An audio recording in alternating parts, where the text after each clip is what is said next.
Chinese Paintings of Beautiful Women, Part 1.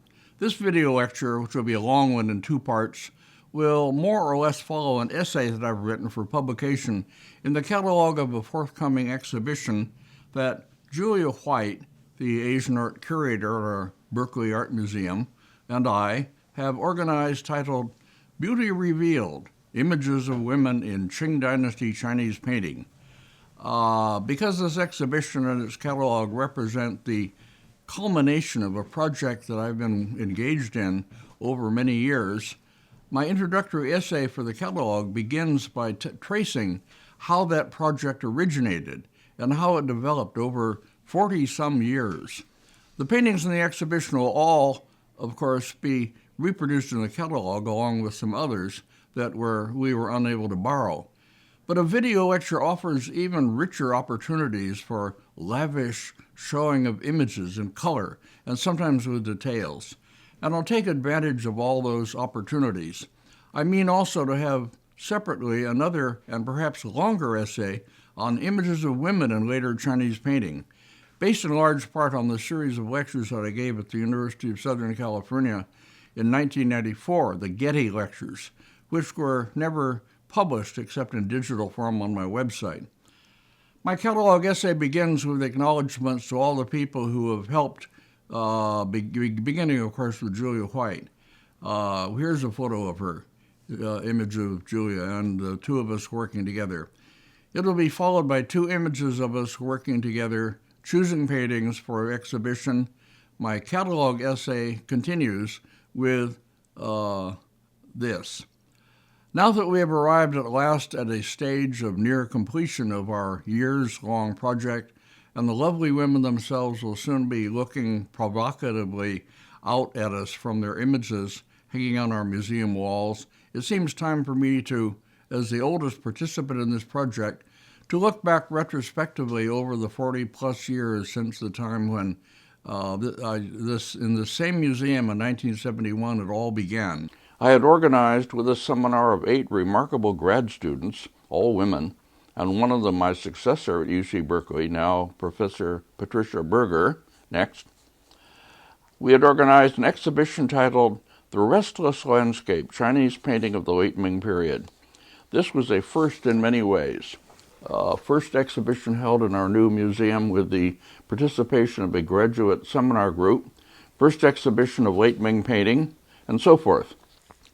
Among the 8 students in the seminar, all young women, besides Pat Berger, who had just arrived from study at Cornell, there was Marshall Widener, next, who had just entered the program, coming from Mills College in Oakland, and who would write the first essay ever on the position of Chinese landscape painting in Chinese social history, as Pat Berger had written another first on the same in political history. Next. My colleague and friend in the history department, Fred Wakeman, now alas the late Fred Wakeman since he died of illness some years ago, took part in our seminar and gave useful guidance to the students on matters that were outside my own competence. Next. Among the paintings we borrowed for our exhibition was a painting of a beautiful woman, now in the Fogg Art Museum at Harvard, and unfortunately unborrowable for our present show. We had seen this painting on our East Coast trip to view and choose pieces to include. It had just been purchased for the Fogg on the recommendation of my old teacher, Max Lauer, who was still teaching there. He had discovered it. A small inscription of 2 lines in the lower left corner informs us, or misinforms us, as it turned out, that the painting was done in 1643 by an artist named Wu Zhuo, and is a portrait of a famous woman poet, Liu Yin, or to use the name in the inscription, Madame Hedong Furan. We published it in our catalog where it was written up by, next, by Li Yu, or Stella Li, another newly arrived student, a little-known doctoral candidate like the others then, but now, many years later, a famous and distinguished literary figure. Here is the cover of a Taiwan literary magazine featuring an article by her, with her photograph on it. She took on the task of writing about late Ming figure painting, so that the Madame Hedong painting was hers to publish for the first time. Next. Once introduced in this way, Madame Hedong, that's in quotation marks, went on to become for a time everybody's favorite woman in Chinese painting. A younger colleague published an article about her as an image of, as he put it, the liberated woman in China. A grad student, who's now one of our leading younger specialists, made her the subject of a master's thesis, and so forth. I myself, meanwhile, had come to doubt her credentials. Next. She represented a new area of subject matter within Chinese painting studies. In the 1950s, when I was myself a student working toward my doctorate, and I was still that when I published my Scara book, Chinese Painting, in 1960, no one would have thought of including beautiful women pictures in the selection of works to be reproduced. Paintings of women were reproduced or discussed only if they were of some age and with prominent attributions. Next. One of the illustrations in my book reproduced, for instance, a painting of palace ladies playing double sixes.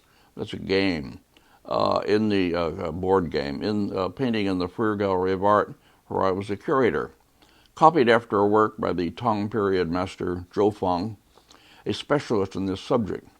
My 1967 exhibition, titled Fantastics and Eccentrics in Chinese Painting, was not shown at the University Art Museum, as it was then called, because it hadn't yet opened, but it was at the Asian Art Museum in San Francisco. No proper Meiren were included. Images of women were in some of the paintings, but as parts of the imagery, in works valued for their authorship and individualist style. For instance, next please. The two young women in a painting by the great late Ming master Chen Hongshou, his scholar-teaching girl students, now in the collection of the Berkeley Art Museum. Paintings of beautiful women as a separate genre were still unrecognized and unstudied. Now back to the Madame Hedong painting that started it all. Next. After a time, other paintings that were disturbingly similar to Madame Hedong began to come to my attention, such as the one in the Royal Ontario Museum in Toronto, now on screen. Paintings that were not portraits at all, but generic pictures of beautiful women. In other words, Meiren paintings. And my suspicions were proven correct when another younger colleague, Jerome Silbergelt, brought to my attention, next please, a picture reproduced in an old journal, another version of the same composition, the hole from which the false Madame Hedong had been cut down, this one owned by a dealer in Paris and provided with another false inscription, making her out to be a self-portrait of a famous courtesan artist. The existence of the picture in two versions eliminated the possibility of either one being a true portrait, and the appearance of more and more similar pictures gradually opened up for me a new genre and a new subject for investigation within my field of study. Next. I also searched for and eventually tracked down, in an old, poor reproduction, a real portrait of Liu Yin, seated outdoors on a platform, both feet on the ground, looking very unsexy, but portrayed the way that the real person would have chosen to be portrayed once she had become a famous literary woman. And searching further, I discovered another portrait of Liu Yin, or Madame Hedong, shown dressed as a male scholar, as she was when she came to the famous scholar official Chen Shanyi to become his student and his mistress. I built around these highly dissimilar paintings, the so-called Madame Hedong that had been in our exhibition, and the real portraits of this famous woman, Liu Yin, that I discovered in old reproduction books. I built a lecture titled The Real Madame Hedong, which I went around giving wherever I was invited to lecture for several years. Next. In 1978, I gave this lecture at Harvard to the great distress of Max Lohr, who saw his prized discovery much reduced in social status. I was sorry about that, but excited by the opening up of this new, unexplored genre. Paintings of women, when noticed at all by Chinese writers, had been lumped together in the general category of Shernyu-hua, or gentlewomen paintings. As I put it at that time, we were all, collectively, still incapable of telling the portraits from the pinups. Next. By 1988, I was traveling around China giving a lecture titled Pictures and Portraits of Women in Chinese Painting, to a very mixed reception. Younger scholars greeted it with great interest. Older ones were inclined to question my discoveries about the sexual iconography used in Meiren paintings, for instance, which I was beginning to decipher. They argued that my observations about these had no sound basis, since they were derived only from looking at the paintings themselves. No references to them could be found in the Chinese literature, the written sources that were the only evidence they trusted. I pointed out, for instance, that the finger citron, or Buddha's hand fruit, which appears frequently in these paintings, was a conventional symbol or displacement for the female genitalia. A book on erotic art of Asia by Philip Rawson, titled Erotic Art of the East, had identified certain images of peaches of the Buddha's hand fruit, others, as having that significance. My text-reading colleagues, however, demanded more, but I went on collecting images and working on reading them, undeterred. Next. In the early 1990s, all this new material and my tentative readings of it were cohering sufficiently that I was able to present in fall 1993 an undergraduate seminar, one that was attended, fortunately for me, by several advanced grad students who made important contributions to our collective study. One of these, and my research assistant all through the project, was a truly remarkable grad student named Andrea Goldman, then a major in comparative literature, who, among her accomplishments, could sing Chinese opera or engage in that kind of fast-talking pinghua, I think it's called, comic repartee that Chinese professional entertainers perform. She used to perform it at the Center for Chinese Studies New Year's parties, to much acclaim. Here she is in her marriage photo with her mother. I've always felt that her Jewish heritage and probably an upbringing in a talkative family must have started her off on these unusual abilities. Next. And here she is alone on the seashore. She is now a professor herself in the history department at UCLA. The assistance that she gave to me was far-reaching and invaluable. Next. That seminar, in turn, became the basis for a series of 5 lectures, the Getty Lectures, which I delivered at the University of Southern California in 1994 as The Flower and the Mirror, Representations of Women in Late Chinese Painting. These I repeated in Berkeley and again for large audiences in New York at the Metropolitan Museum of Art. I meant to publish these as a book, but never quite found the time to carry out all the work that would have entailed.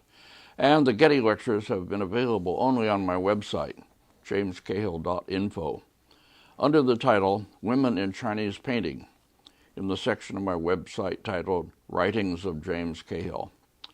An outgrowth of one of those lectures, however, in which I tried to determine what kind of artist painted these pictures and when and where, was much expanded and turned first into a new lecture, ponderously titled A Neglected Current in Middle Cheng Painting, Works in the Semi-Westernized Academic Mode by Urban Professional Artists. Oof, who would come to a lecture titled like that? Anyway, they did. And then it was further expanded into a separate book, published in 2010 as Pictures for Use and Pleasure, Vernacular Painting in High Qing China, in which, especially in the 5th and last chapter, I also addressed such large questions as how changing attitudes toward women in China are reflected in these paintings.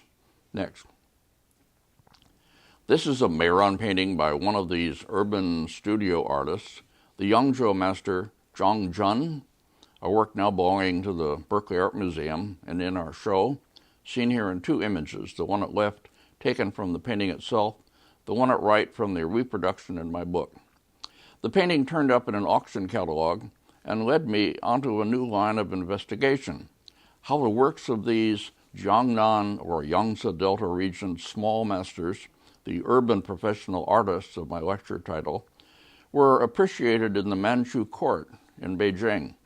Zhang Jun, who began as one of these, was invited to serve as a court artist in Beijing under the Kangxi Emperor in the early Qing, and was probably responsible, perhaps along with his son, who also served in the academy, for, next please, the famous series of 12 Beauties, now in the Palace Museum in Beijing.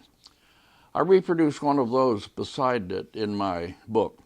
Note the similarities in the women's faces, in the composition, in the depiction of the two cats. The whole set of 12 has had a lot written about it, some of it arguing about why there are 12 paintings, citing old sets of 12 poems, etc. But the simple truth of it, I think, is that these were originally mounted on a pair of six-fold screens.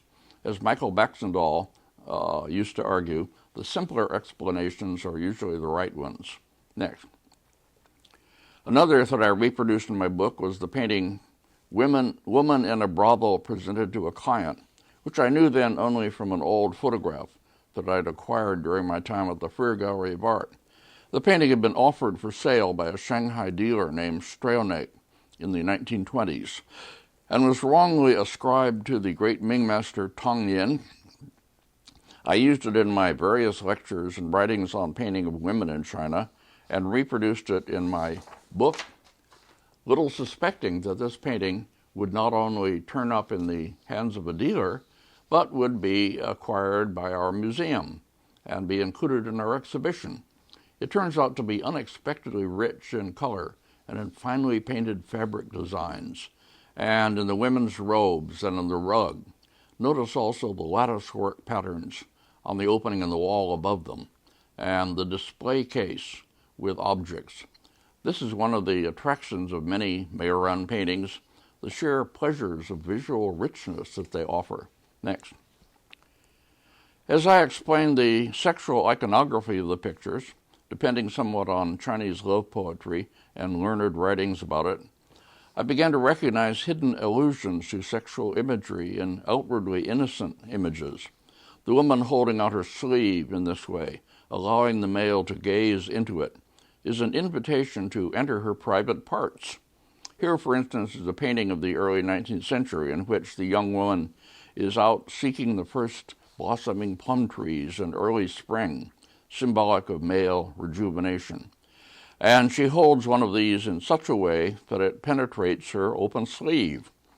Pictures that had looked conventional gradually came to appear charged with sexual meaning. Next. But they can afford visual pleasures quite apart from any sexual symbolism. This anonymous picture of a woman gazing into a pond with fish, which will be included in our show, is another fine example of a work that richly repays close looking into the splendid patterns on the woman's robe. She stands on the edge of a fish pond looking down at the fish. If there is any sexual symbolism in this, I'm not clearly aware of it, although I suspect there probably will be. The painting is owned by a dealer and somewhat too expensive for us to buy, but we'll be happy if someone will buy it for us. Ha! The fact that these paintings are mostly on silk and that silk darkens with age means that the casual gallery goer may miss these attractions of the paintings by not taking time to gaze into them for extended stretches of time, as I strongly recommend in my catalog essay that viewers of our exhibition do. Next. As for the Meiren from the British Museum, an anonymous work with spurious seals of the 18th century master Lomez, this is one of the finest surviving Meiren paintings, and we're fortunate in being able to include it in our exhibition. The woman has been seen and described as a gentlewoman, but like the false Madame Hudung, she belongs in that ambiguous and fluid status of the courtesan concubine. One can go from one to the other and back easily. Her inward look, as though she is contemplating something she has just read, suggests that she's a woman of intellectual stature. And indeed, some of the women in this situation in the late Ming and early Qing were learned and talented, as was Liu Yin herself. Next. In my catalog essay, I admonish the visitors to our exhibition, after you have spent enough time admiring the cool elegance of this wonderful picture, move in close to see, for instance, how the artist has treated the edges of the book she is reading and the others beside her, observing and showing us exactly how the outer edges of Chinese books expose the marks printed across their folds. Next. Continuing to pursue Meiren paintings in my movements around the world, I discovered among the neglected paintings in the Shanghai Museum a fine and important painting of a woman in a weedy garden, never exhibited or photographed, and scarcely noticed, and on it the seal of Yu Zhiding, who was active in the late 18th century, first in Yangzhou and then in Beijing. Her downcast face, her harsh surroundings, identify her as a woman too long neglected, a type common in China, where merchants and officials were often absent from their families for long periods. Bringing together a group of such paintings enabled a preliminary typology of, quote, waiting women pictures that make up a large part of the genre, depictions of women waiting for their lovers to come. The male viewer can take on in imagination the role of the man that she's waiting for. In this detail, we see what she is gazing at, 3 rabbits on the ground, which somehow remind her of her husband or lover. Women in these pictures are often shown as gazing at coupling dogs or cats, or even pairs of butterflies. Why are there 3 instead of 2? We can only speculate. The darker one, presumably the male, watches the 2 white ones, female, as they wrestle playfully. Next. I reproduced beside it, as so closely similar in style that it would appear to be by the same artist, a painting in the National Palace Museum in Taipei that has been catalogued as anonymous Ming, but can now be credited, I believe, to the same Yu Zhiding. This, by contrast, is a woman happy in love, reading a book of love poetry, sitting comfortably in a garden with flowers instead of weeds, and with her a cat, a bird, and a butterfly. These could originally have been a pair representing unrequited versus fulfilled love. Next. The Yu Zhiding painting in the Shanghai Museum was not available for our exhibition, but a painting of a similar theme by Yu Zhiding's contemporary Gu Jianlong, his Lady in a Garden, dated 1683, is not only included, but is permanently in the Berkeley Art Museum. Earlier it was my own.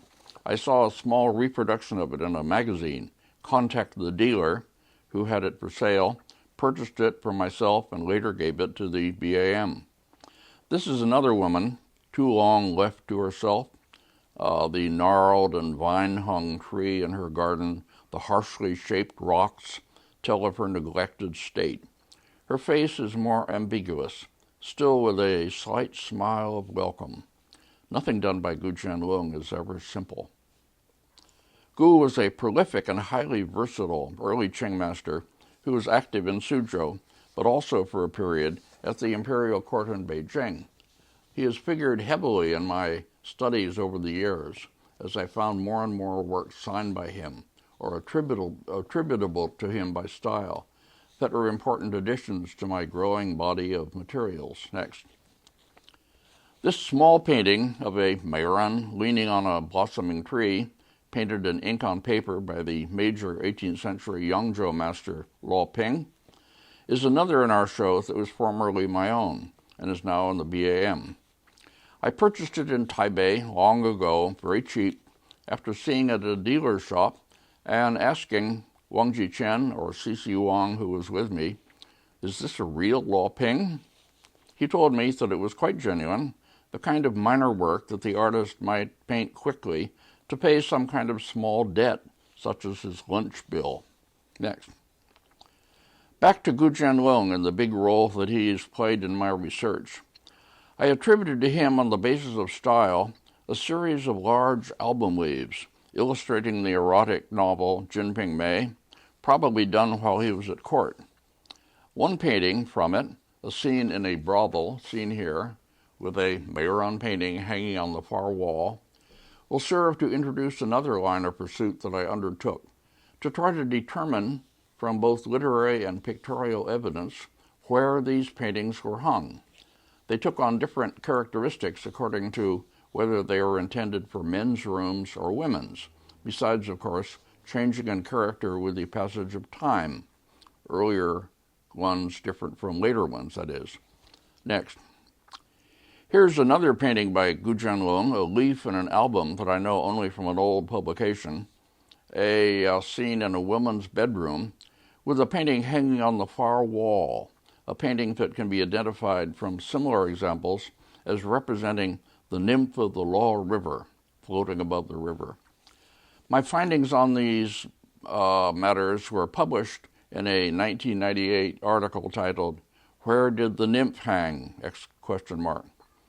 And were repeated, of course, in my vernacular painting book, Pictures for Use and Pleasure, in which I managed to publish most of the fruits of my research on this fascinating subject up to this time. Next. In the last chapter of that book, I made a first attempt at setting forth a chronological account of the development of the Meiren genre, an attempt that in some part has inspired our exhibition. And I tried, with the sequence of paintings reproduced there as examples, to establish in a preliminary way a developmental pattern for this genre of painting. One of the paintings I reproduce and discuss there, a work painted in 1640 by an artist named Huang Shifu, entitled A Fairy Beauty at Rest, is an especially early and important example of Meiren painting. It portrays one of the concubines of Huang's patron, sitting on a garden rock and striking a beguiling pose. This attractive painting, strongly erotic, with the translucence of her upper garment revealing her body and her winsome gesture of touching her lips with her little finger, unfortunately could not be included in our show. It's in the Palace Museum in Beijing. Next. Here is one from the old collection of the Metropolitan Museum of Art that I used as a stand-in for a Meiren painting that's described in a novel as hanging in a man's room.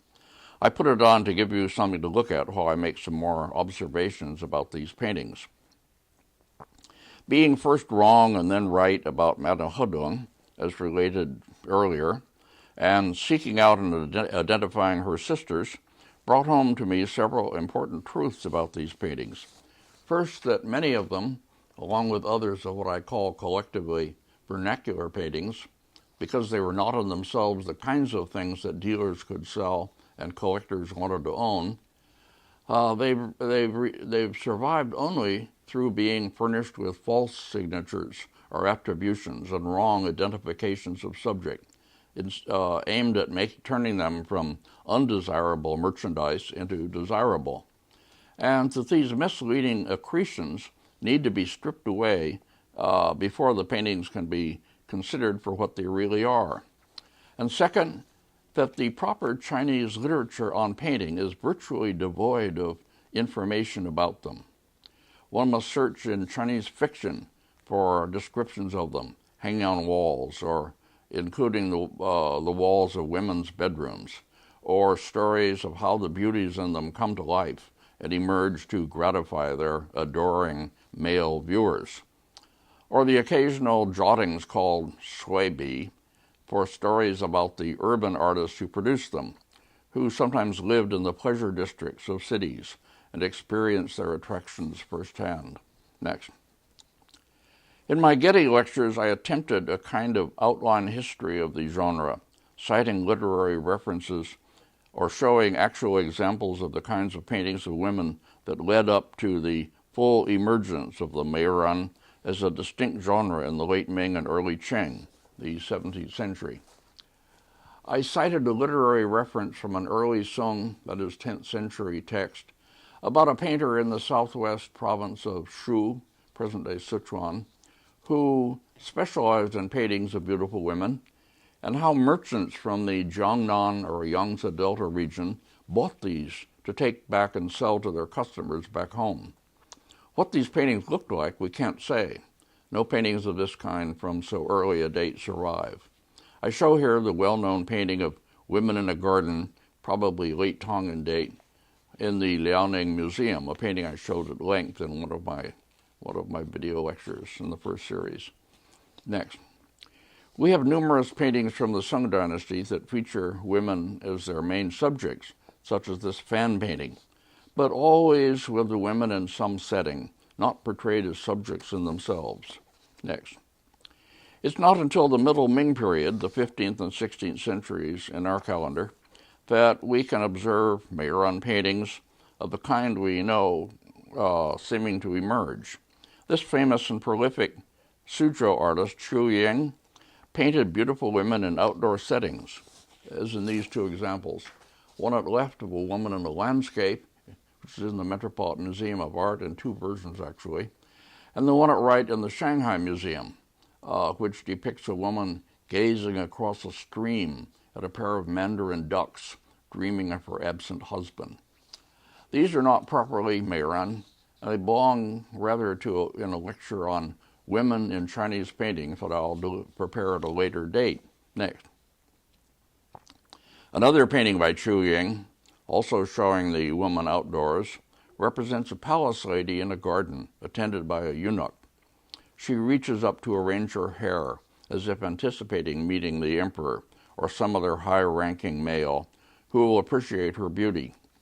Chu Ying here follows an early tradition of making the woman plump. Court ladies in the Tang Dynasty were said to be plump, following a fashion in some part inspired by the fame of Yang Guifei, who was that way. Next. Chu Ying's contemporary Tang Yin, who had a reputation as something of a womanizer himself, made paintings of beautiful women as one of his specialties. Here are two by him, one standing and holding out the sash of her girdle, as if saying, "Here I am, just pull the string," and another painted in 1520, in which the woman is playing a flute, a motif with clear erotic implications that I won't spell out, but I think you can guess. Next. Their contemporary Du Jin, active in Nanjing, also painted beautiful women. This work in the old Freer collection, which I've attributed to him on the basis of style, represents a woman inscribing an autumn leaf, a reference to an old story in which the woman confined to the palace communicated with her lover in this way, floating out the inscribed leaves on a stream that ran beneath the palace wall. This is all discussed in my Getty Lectures. Anyway, these are mostly not yet what we could call pure Meiren. They are likely to have literary or historical themes and often portray the women in outdoor settings. Next. A good example of this outdoor type, which I've often used in my lectures, is this painting done in 1642, late Ming, by the Suzhou master Shen Chigong, representing a woman picking mulberry leaves and gazing down at two puppies playing, which remind her of her lover, or perhaps of her longing for a lover. Pictures of women seen through a window represent a kind of transitional type popular in the late Ming and early Qing. Here are two examples, one at left by a minor Yangzhou master named Yin Shi, a painting reproduced in the second chapter of my Pictures for Use and Pleasure book, and another that I can't identify. Next. Paintings of the woman seen through a window, a type that I discuss at length with examples in one of my Getty Lectures, give the viewer the voyeuristic pleasure of spying on the woman when she is unaware of being seen, as a male voyeur might do, standing outside her house. These two are both by the 18th century master Hua Yan, active mainly in Yangzhou, and they are both copied from old reproductions. I don't know the originals. Next. Two fine examples are in our exhibition, the one by the Yangzhou artist Zhang Jun, which I showed earlier, and one from the Chicago Art Institute with a false inscription of the major 18th century master Lomez. This latter work may in fact be earlier than Lomez's time, and is closer in style to Gujian Lung, active earlier in the Qing. Why the woman has exposed herself in this way and what she contemplates doing is left to our imaginations, but the voyeuristic mode of presentation pushes us, at least us males, toward an erotic reading. In my Getty Lectures, I cited writings by feminist writers on voyeurism and the male gaze. Next. The fully developed type, in which the woman is seen as if through an open door into her boudoir, looking out and seeming to welcome the viewer in, doesn't appear until the Middle Qing period, well into the 18th century, or perhaps a bit earlier. I know of two examples that could be earlier than that, in which the woman is seen in her boudoir, but not looking out at us, rather absorbed in her own occupations. In one of these, a signed work by the artist Jiao Bingjun, who is best known for works done during his service in the Qing imperial court, but who also painted outside the court. One of them is this fine painting, which I know only from reproductions. It appeared in an auction catalog, and I got a good image and permission from the auction company. It's plate 3.19 in my Pictures for Use and Pleasure book. She is seen arranging flowers in a vase. Next. The other is this painting by Yu Zhiding, Yangzhou master who spent some of his later life in Beijing. It's dated 1697, and thus supplies one of the monuments for the genre. It's reproduced as figure 5.18 in my book, and discussed at some length there. It's another waiting woman picture, in which the woman is seen sitting in her boudoir at a Wei Qi board, preparing to play with her lover when he comes, as a diversion before lovemaking. I discuss it at some length in my book, pointing out the skilled use of shadowy spaces and other techniques that he's learned from European pictures. The painting is in the Tianjin Museum and unfortunately couldn't be borrowed for our exhibition. The next. The sequential series that I'm offering here, in fact, in fast order, is presented in my book with the same paintings and others and discussed more fully in order to establish a kind of development of the Meiren type over the centuries, the implications of these successive types and their probable effect on male viewers are discussed there at greater length than I can do here. Basically, I see it as a process of heating up, increasing over time the erotic appeal of the paintings for male gazers. Next. It reaches a high point in paintings like the one reproduced in my book as figure 521, a work by another major figure, master of the time, who painted both inside and outside the Imperial Academy, that is Lomez. It's dated to 1724, and it's in the Tianjin Museum, another that was unfortunately unborrowable. The woman is shown in her boudoir, gazing provocatively out at the viewer, and thrusting a rolled-up book, a book of love poetry, into the space the artist has hollowed out in the region of her groin. One could scarcely be more explicit than this, but all this sexual iconography, as I call it, which must have been fairly fully readable by people of the time, has gone unexplored by scholarship afterwards, until this one foreigner, myself, broke the taboos and began collecting the paintings and looking at them long and hard and studying them. Next. Lomez Inscription, written in the upper left as if on a painting in the room, says that he painted this one while lodging at the Lu Canal Bridge, something like that. These inscriptions will be valuable for people studying the career of Lomez. There's already quite a literature on this. He was serving in the Academy in 1724, but he must have also been producing some paintings for sale outside it. Next. That Lomez work in the Tianjin Museum cannot be in our exhibition, but we're fortunate to be able to include another similar painting by the same artist, this one dated 1721. The compositions of the two are alike in many ways, so alike as to confirm the authenticity of both. They are probably two survivors from a large number of pictures of this kind that he did. Lomez was an extraordinarily productive artist and working both inside and outside the imperial court, But he probably also had a group of studio masters working with him to produce fine paintings that he could sign, or that he could be furnished with his signature. The great mass of paintings by or attributed to him makes up more a type than a proper oeuvre. The same had been true of Chu Ying in the Ming dynasty, whose name appears on thousands of paintings that are not really from his hand. But Lomez must have devised the compositions and otherwise overseen the production of these paintings, besides doing, of course, many of them himself. Details match up in these two. The rootwood stand seen in both, for instance, is virtually identical, no doubt a real existing piece of furniture that the artist portrayed faithfully in both pictures. Next. The woman in one of these Lomez paintings holds a rolled-up book. The other is reading one. At least one of these books shows readable text, and it may be possible to identify the book, as was the case in a painting in the old Freer Gallery collection by some artist close to Lomez. The title of the book is legible, and it means something like boudoir poems, that is, love poems.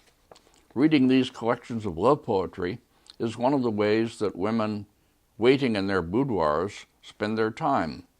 The reading and the identification of the book, by the way, in the Freer painting was done by their curator, Stephen Alley. Next. One painting that we tried to get for our exhibition but failed, from the Burrell collection, has been published in an old Chinese picture book as a work by Lomez, and it could well be his. In any case, it's closely in his style. I knew it long ago from a plate in this old Chinese reproduction book that illustrated paintings of women, as seen at right. And this painting gives me an opportunity to touch on another important issue in the study of Meiren paintings, the ways in which the artists who did these paintings adopted themes and compositions from European paintings, which they knew through printed reproductions that had found their way to China. The main theme of this one, for instance, the woman having her hair done by her maid, seen behind a heavy curtain, the open window, the dressing table covered with her cosmetics, can be closely paralleled in Northern European paintings of the 17th century, such as this one by the Dutch artist Gerald Dow, painted in 1667. The Chinese artist didn't simply copy, but took interesting themes and good stylistic ideas from the European pictures and used them for their own purposes. The name of the artist, Gerald Dow, inevitably evokes in my mind the lines from the Major General song, Haha, in Gilbert and Sullivan's Pirates of Penzance, in which he sings, I can tell undoubted Raphaels from Gerald Dow's and Zoophanes. I know the croaking chorus from the frogs of Aristophanes. Well, you know that. Next. When we observe in this anonymous Dutch painting of the 17th century, representing a similar theme to the Gerald Dow, a woman in her boudoir having her hair done up by her maid, with her bed in the background, still with rumpled bedclothes, indicating perhaps a night of lovemaking, and then when we see these same elements, mutatis mutandis, in this painting by an artist named Wang Chao, dated 1657, and now in the Minneapolis Art Institute, the correspondences cannot be a matter of chance. The Dutch paintings were not, of course, seen by the Chinese in the originals, I say, but in lithographic and other prints made from them, which found their way to China in large numbers. They were brought in partly to supply a large demand for European pictorial motifs that could be used in decorating porcelains. The Wang Chao painting is reproduced as figure 1.6 near the end of the first chapter of my vernacular painting book, and as I say, it will be in our exhibition. This is a good place to end part one of this long lecture on Meiren paintings. The subject will be continued with lots more examples in part two.